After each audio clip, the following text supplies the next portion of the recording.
I want to thank you for calling this hearing, because the issue of transparency of the Federal Reserve System is something that is of crucial value to us.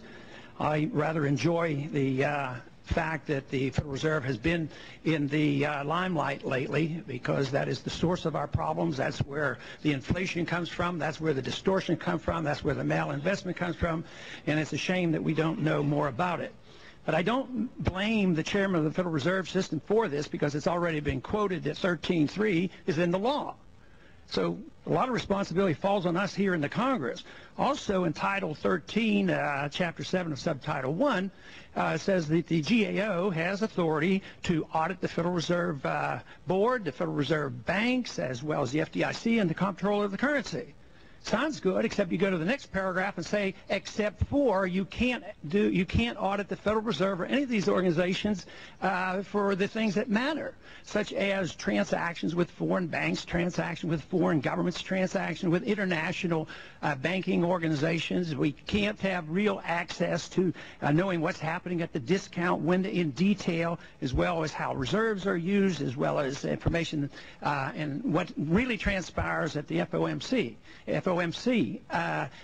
The fact that we have information dribbling out to us, that's one thing.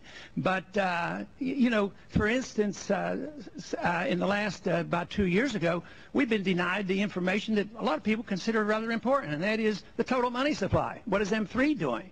And that, of course, for some of us think that is important, but it indicates that transparency is not always the goal. The question we in the Congress have to ask is, why is it that the Congress is so eager to give up their prerogatives and their responsibilities, whether it's in foreign policy, whether it's giving the executive branch the authority to go to war without the Congress saying much, or whether it's turning over the monetary system to somebody that can operate essentially in secrecy and deal not with a few $100 billion, like $800 billion here and there, but tens of trillions of dollars when it adds up.